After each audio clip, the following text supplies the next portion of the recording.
Hello, and welcome to the first podcast episode of The Loop by ViewsHub, a monthly review where we discuss the future of workplace feedback, team performance, and organizational competitiveness. My name is Banerjee, CEO of ViewsHub, an enterprise platform that is focused around helping any team in any organization to become a high-performing team using various analytical tools, predominantly real-time feedback mechanisms, to help individuals understand their behavioral traits, to help teams understand their cognitive diversity, and to see how that correlates with overall team performance using a team-based performance metric, whilst also incorporating things like growth mindset and psychological safety. Where a LinkedIn profile tells others what you have done, a ViewsHub profile tells others what you are like to work with.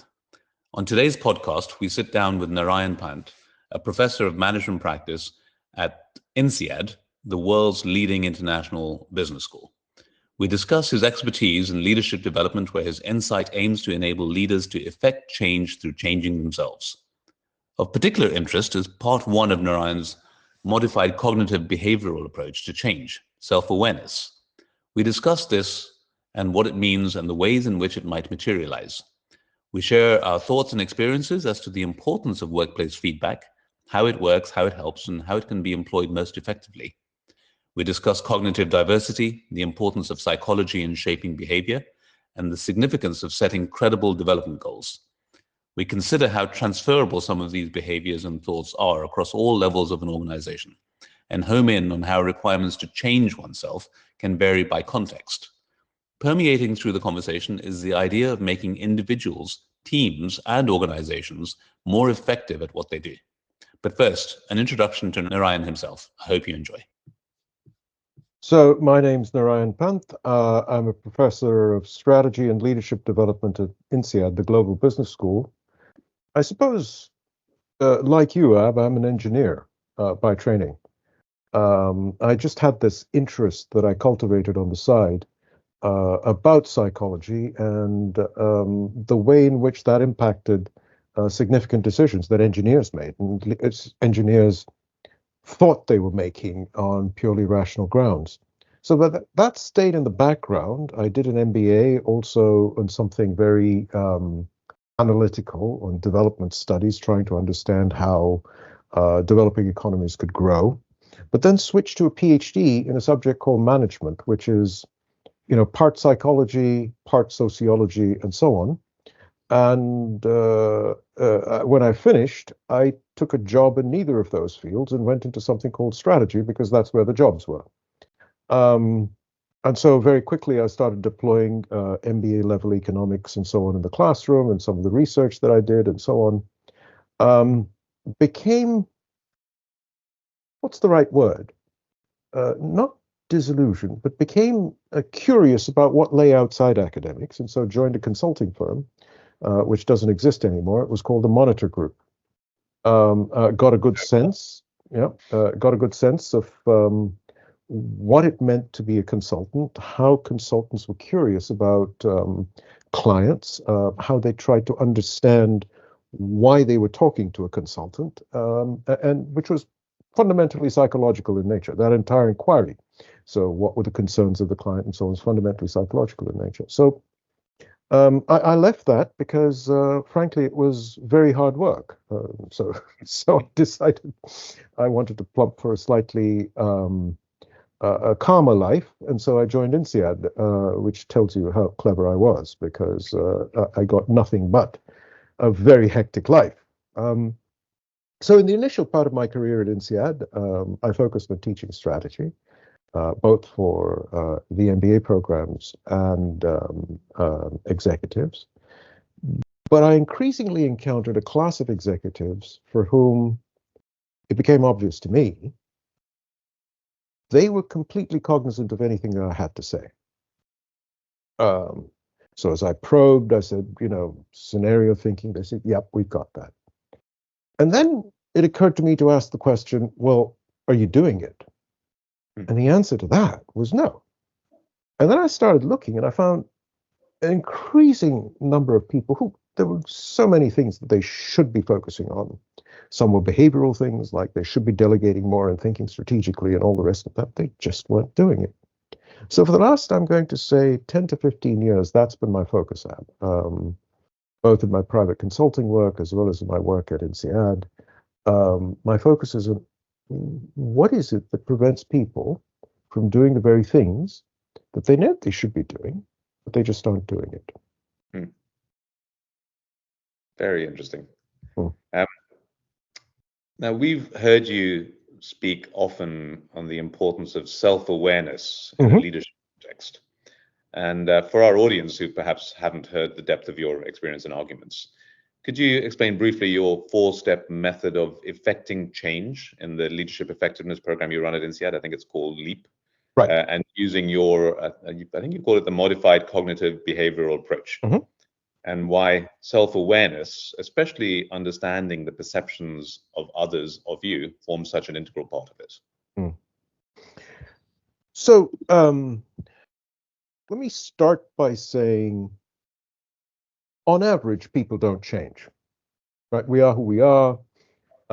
It's hard for us to lose our history, our context, our genes. So on average, people don't change. But there are circumstances very often that are important enough where making a genuine attempt and hopefully succeeding actually becomes quite important, right? So now the question becomes, well, once it becomes important, there's a motivation. What's the most likely mechanism by which you can actually accomplish the change, right? I got interested in this because many leaders think of driving change in their organizations, right? They say, oh, circumstances have changed. I need to change my organization in this way or that.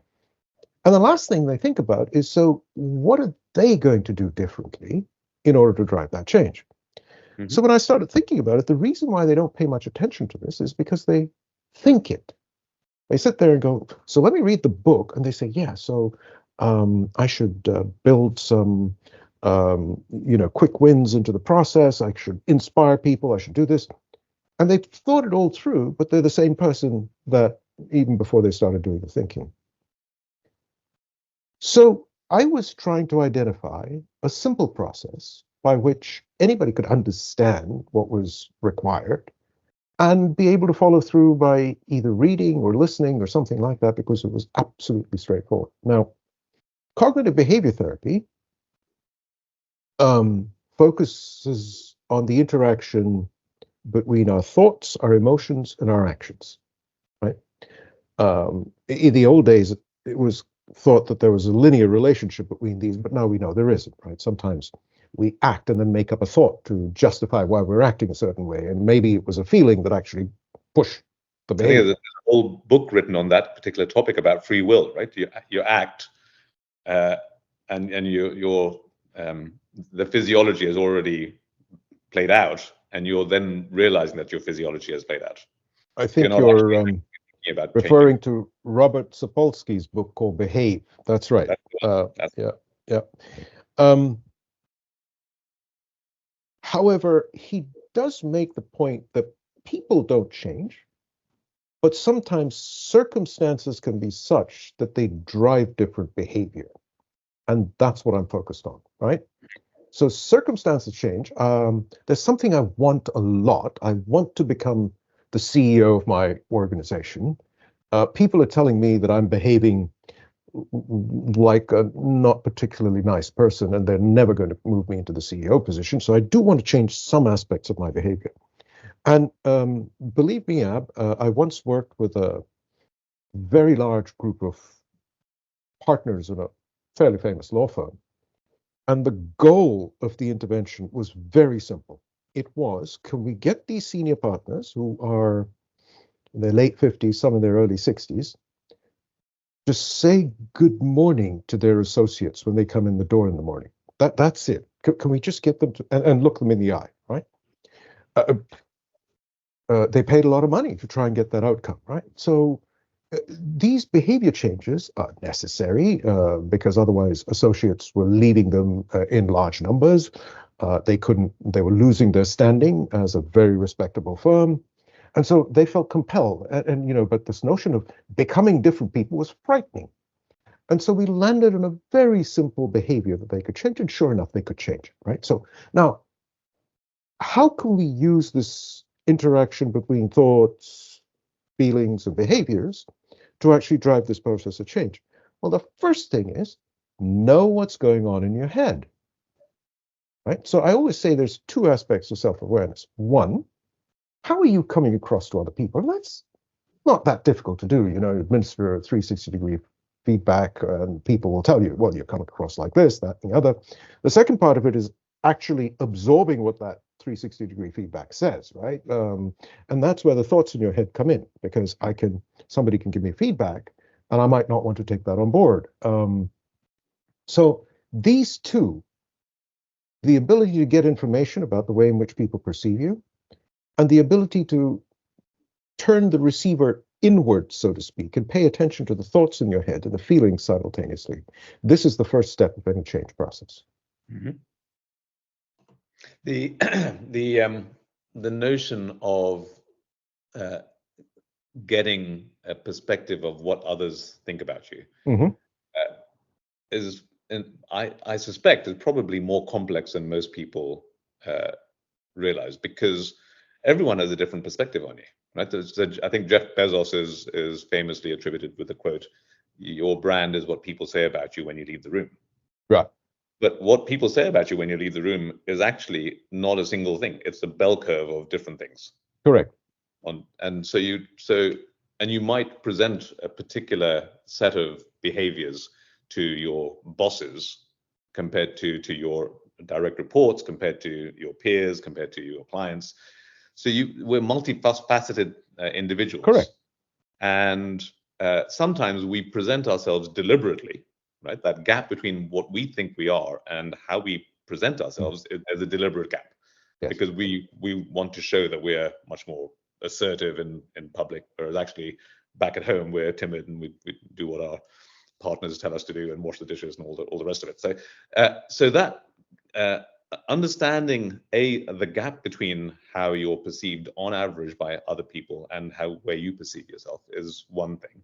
And then understanding the breadth of different perceptions from different groups of co-workers is another thing. And sometimes if you find that with certain behavioral traits, there's a broad spectrum of different perceptions, its information value is relatively low. You don't really know how you're perceived. Whereas others, you might be perceived as having a high risk appetite.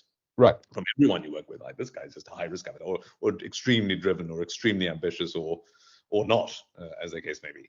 So understanding that is kind of the first step. Before you then, as you rightly point out, when you get that information, can you actually say, well, what do I need to change in order to reach where I want to get to? And that is much more difficult. They're turning inwards.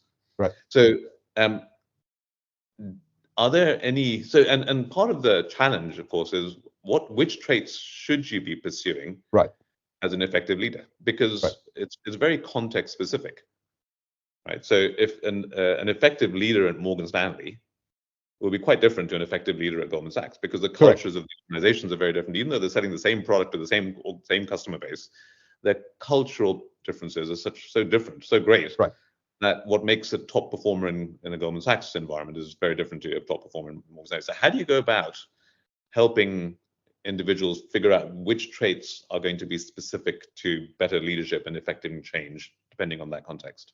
Right. So you've said at least three broad categories of things there, Ab, and I want to parse it because these are important, and I want to parse these out. The first is the gap between my perception of myself and the way in which others see me, right?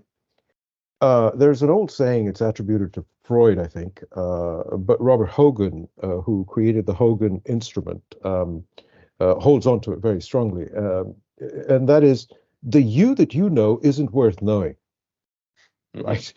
And the you that you know is what you might call your identity, right? That's how you act, that's how you behave, you think this is me, right? But the you that other people know is your reputation. Right? And so it's your reputation that matters, really. And what you think about yourself is almost irrelevant to the whole conversation, right? So that's the first part. Which kind of begs the question, is there any point in doing psychometric tests which are focused on you rather than other people's perceptions? Right. Well, so the Hogan is interestingly not a test which is focused on you. It's a test that identifies how people who responded like you are perceived by others. So in a sense, it is a test about how you are perceived by others. It is a reputational test. But so that's the first thing. It's about that gap, and that gap is real. And we can have a conversation about whether it's important to know yourself or not. We can get into philosophy. But for the moment, let's just say in much of the business world, the thing that matters is how you perceive. Absolutely. Now let's come to the second thing, which is, so what should you change? And I think there's two answers to this. One, as an old PhD advisor of mine once said, look at the preponderance of the evidence. Right? So you're right. You've got a diversity of evidence. And if some people say, yeah, he delegates a lot, and some people say, no, he doesn't delegate enough, don't worry too much about it, right? But if there is a preponderance of evidence that suggests that this is going to trip you up, you should pay attention to. Mm-hmm. The second thing that you should pay attention to is something that pokes you, that gets at you and makes you feel, I don't like that. I mean, either you react to it angrily, or you feel that's inaccurate, or you feel so these two things, right? And it's worthwhile because you obviously have some kind of a mental framework that says that's a belief system, right? So anytime you have a strong reaction, that's indication of a strong belief, and it's worth your while to identify what that belief is. Okay, so that's the second thing that I wanted to kind of try and identify, the preponderance of the evidence. The third thing was your comment about traits. I don't believe we can change ourselves. So we can't even touch traits. I mean, I get into trouble all the time for saying this, but my goal is not to try and change traits. My goal is to try and change individual behaviors, right? So the extreme example is say good morning when you walk in the door in the morning, right? Once you change those, it may well be that with an accumulation of these changes in behaviors, people note or observe or classify it as a change in some form of trait. But my goal is never the change of trait. I invite people to think about what would make them more effective in this context. Hence, your example about Goldman Sachs versus JP Morgan is spot on, because what is the behavior you want? What do you want to say when you pick up the phone? Do you say, well, good morning, welcome to this? Or do you say, yes, that's a behavior, and I could focus on the behavior. So, I mean, a lot of your work tends to focus around leadership and leaders, right? And understanding that self-awareness, the senior partners at the law firm saying good morning and making that behavioral change. How far do you think it can kind of apply the same process that you have, the 4-step process that you have? How far can that apply within an organization to any employee? And would it be important for an organization to be able to make that broad organizational change take place? Right.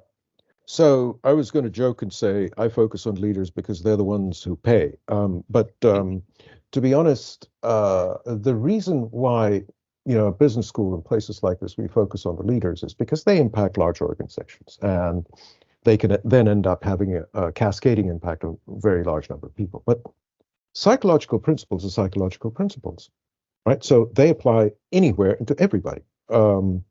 It's just that they manifest in different ways, right? The challenge that leaders have is they're immediately in the spotlight, and they step on stage every time they enter organizations. I mean, I'm sure you're aware of this. I don't know if you think about it very often, but the moment you go to work, wherever you go to work, if you're the CEO of an organization, the first thing they're trying to size up unconsciously, what kind of mood is the boss in today, right? They should know this.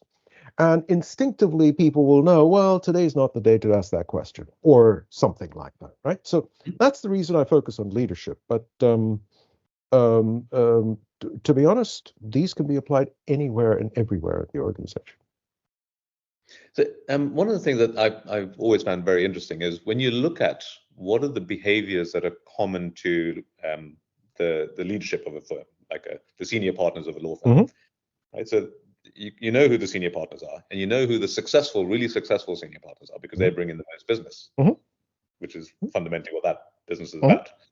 And you then look one level below that, Mhm. whatever that level is called, managers or whatever they're called, certainly in professional services, managers, right, or directors.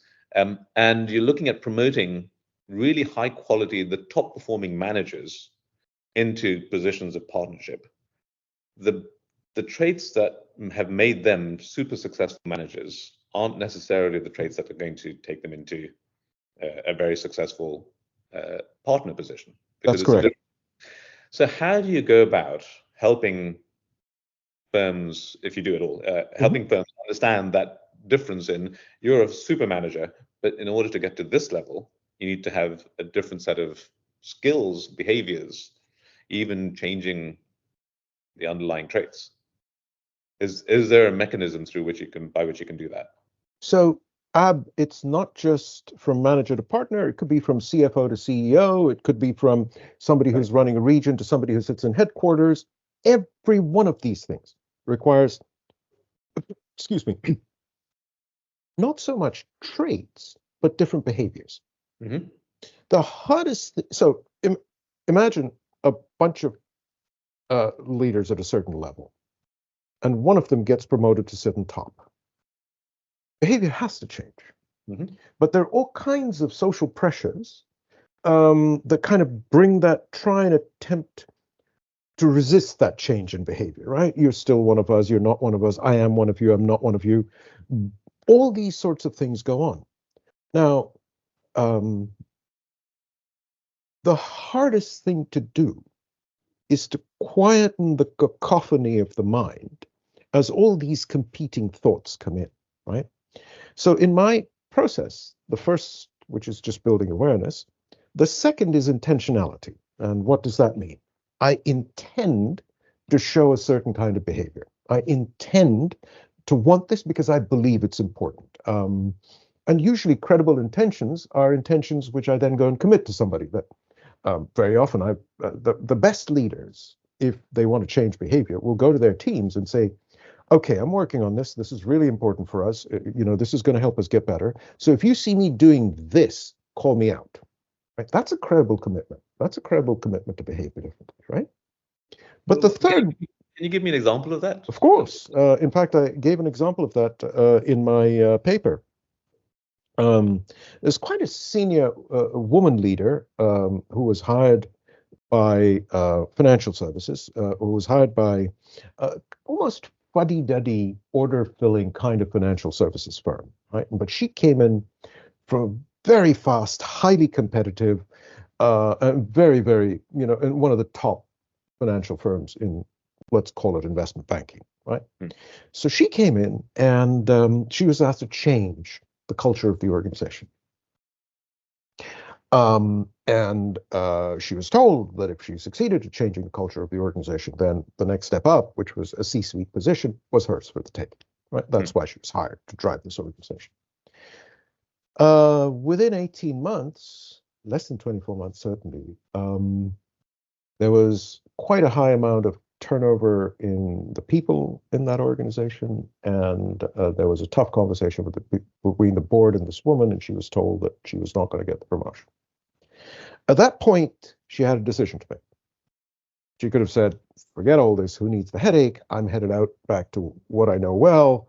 Um, but for a variety of reasons, she decided not to.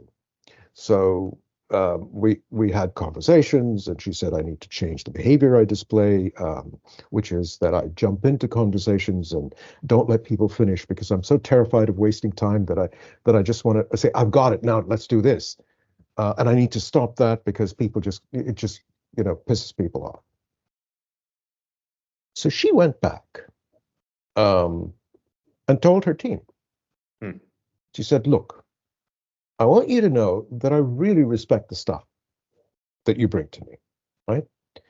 And I know this is my behavior and I know it's not helpful.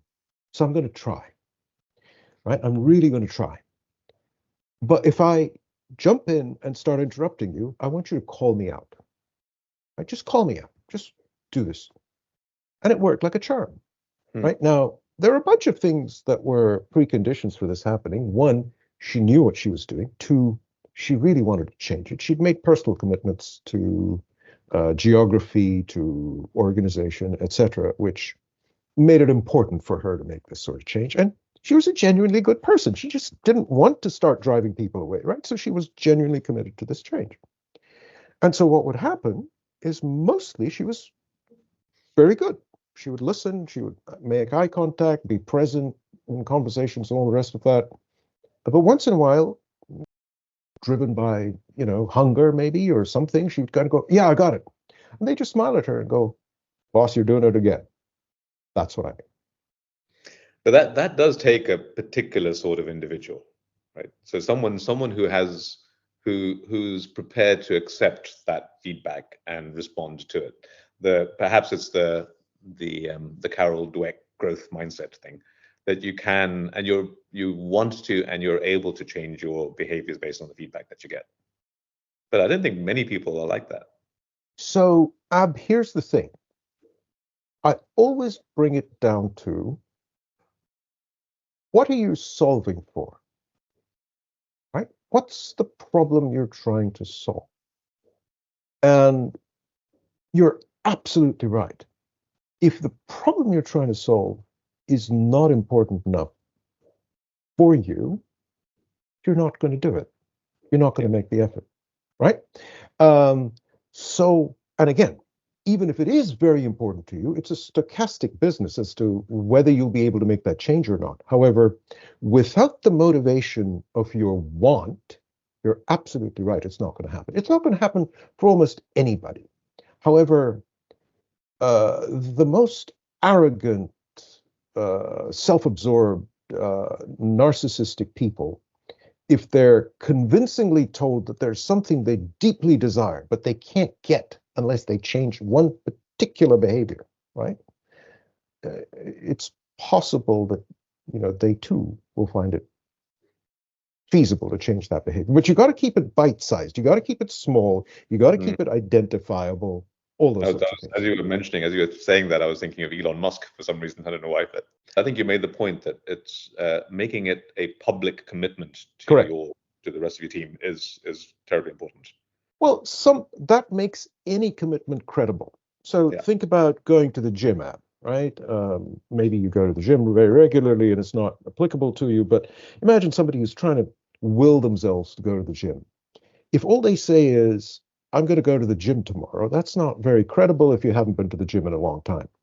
But if you tell somebody, I'm going to meet you there, that becomes more credible, right? Thaler and Sunstein wrote a whole book on this called Nudge, right? And that's precisely the kind of nudging that we're thinking about. Yeah. In fact, if I may, I think they actually had a website where they said, I commit to doing X publicly on that website. And if I don't do it, I'll give $100 to the politician I loathe the most. That's a credible commitment. Powerful incentive. There you go.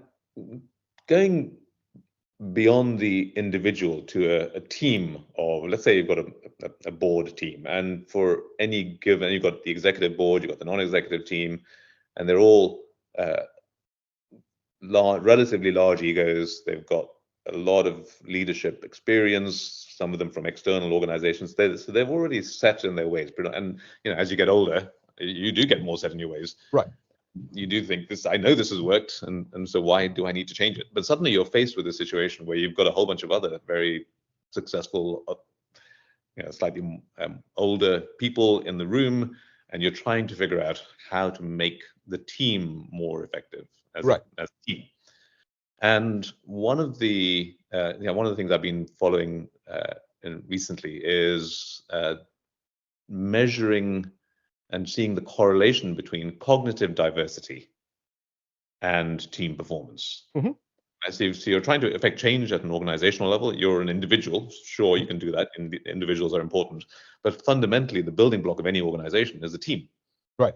And trying to get a team to be more effective is more of a challenge than trying to get an individual to be more effective, and trying to see if you can adapt some of the ideas that you work on for individuals to a team as a unit, so the team begins to be more aware as a team of how they are perceived by other teams within the organization, or by clients or by institutional shareholders. So you take that level of consciousness to a slightly larger group and say, you're the team, you're the senior leadership team. You've got to make it work internally between yourselves and have a greater understanding of what makes you guys all work together more effectively. And there's a lot of research done on that. And one of the key things that came up, which a lot of business school professors kind of take with a big pinch of salt, is psychological safety. Right, the concept of psychological safety within a team, so everyone's comfortable about coming out with their own particular points of view and articulating it and letting the team determine whether it's a successful thing. But the concept of taking the leadership at an individual level to leadership at a team level and how you make a team successful. Have you done any work around that? Have you looked at the concept of cognitive diversity? And how to change behaviors at an individual level to ensure there is greater cognitive diversity. So again, let's parse out a couple of things here. The notion of cognitive diversity becomes particularly important when you are interested in the team's ability to exercise judgment and make good decisions, right? And here, process matters a lot, because what improves the quality of judgments, right, that comes out of a team? Most important thing is independence, right? So you need independent opinions of people. You put it as psychological safety that ensures independence. I might say that process can offer you that independence. A friend of mine offers the following example. So he was working with a Japanese investment firm, right? And it had a group of people that made judgments on investments, but the firm was highly hierarchical, right? So if the boss spoke, nobody would dare, kind of counter the boss's opinion. Mm-hmm. So the process they landed upon was in the room to identify who the junior most person was and have them express their opinion first, and then move up the organization, right? So you maximize independence. The second thing is, you've got to be informed about this, and then you have to have a certain amount of diversity. So that's one side of it.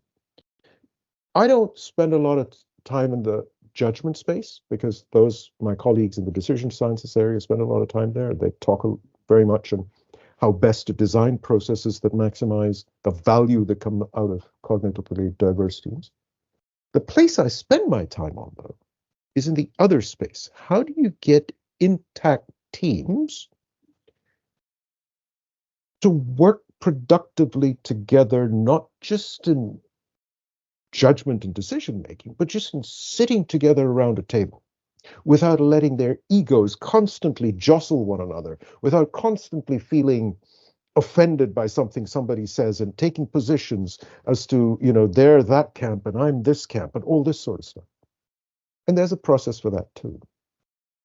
I usually start when I work with such an intact team, whether it's a board or it's a leadership team, I usually start by spending quite a bit of time individually with every single member of the team, right? And figuring out who are they, what are their concerns, what are their hot buttons, what do they see as the diagnoses of how the team is functioning, and so on. And that gives me a little bit the narratives with which different people come to the table, right? Mm-hmm.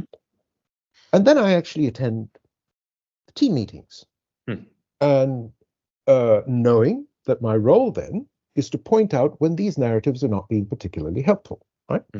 So after you've intervened with people one-on-one and let them see how there are stories we tell which color the way that we view the world, you can then publicly, especially if so one particular example of this was a U.S. Defense contractor who had come through a really grueling process where some of the products they'd sold were malfunctioning, and the entire organization had to go into crisis mode to fix things because there was just no room for failure. And it was after this process that we sat down with the team and said, what can we do differently? And they were able to come to a place where they understood how their own assumptions were getting in the way of this productive behavior amongst the team.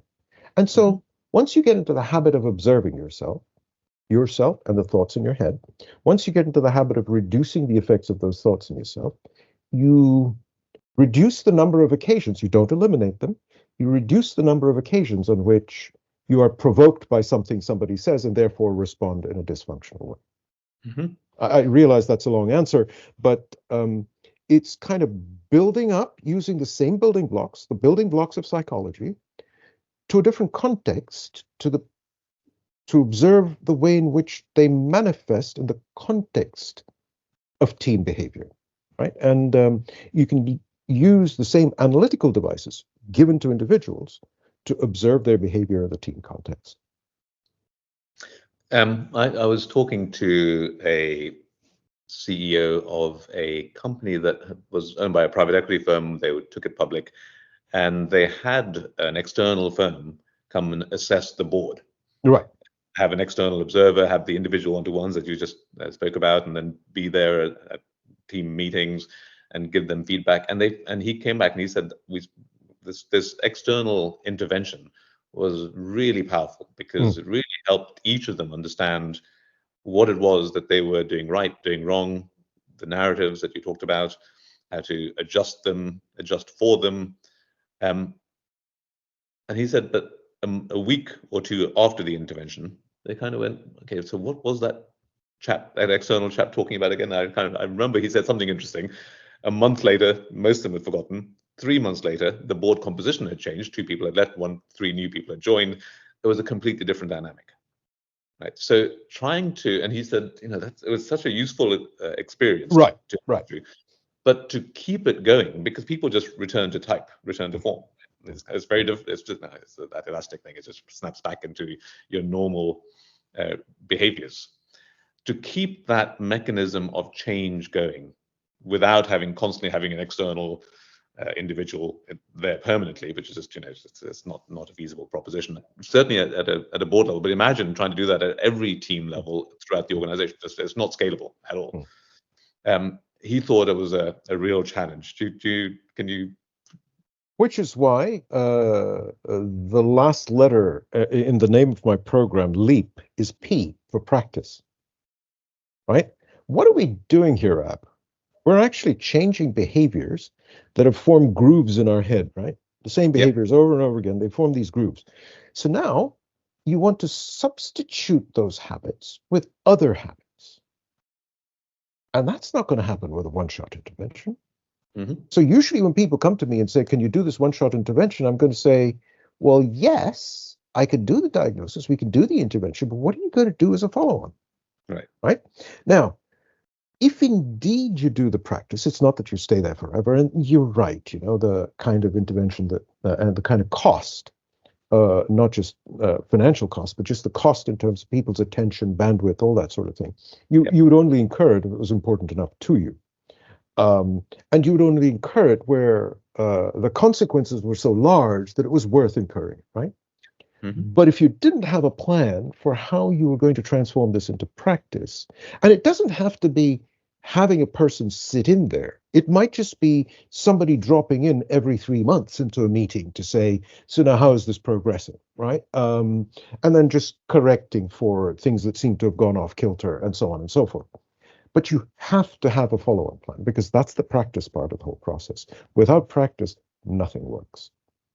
So one of the firms that is famous for trying to ensure that continues throughout, not just every quarter, but throughout every working day, throughout every meeting, is Bridgewater. Right. And Ray Dalio and the whole concept of radical candor, transparency, transparency, and all of that. What's your opinion of that? At one level, they've been successful at creating a culture of feedback across the organization, but at another level, it does feel a bit brutal. So the principle is right, the practice is wrong. You cannot take any principle. So any principle, I tend to call them ideologies, right? Any ideology that is blindly applied to the extent that it doesn't recognize that it's actually working on people is bound to fail, right? I heard apocryphal, possibly, anecdotes of people slipping into stairwells where there were no cameras or recording devices to have conversations. And so, people are smart. They're going to find a way around the system. And if they can't, and it's oppressive, they're going to leave, which is counterintuitive. That's not what you want, right? So I think what you're looking for, so any such intervention like this cannot be an ongoing process. It has to be an intervention that attempts to change behaviors. But ultimately, it has to count on the goodwill of people who see the value in doing that. Mm-hmm. If it's an external ideology that's imposed on people because the boss thinks it's good, it's going to fail. For sure, it's going to fail, right? Anything. I guarantee you tell me who's bought in and how the process was created, whether it was. So first of all, this notion of radical transparency, who said they needed it? Right?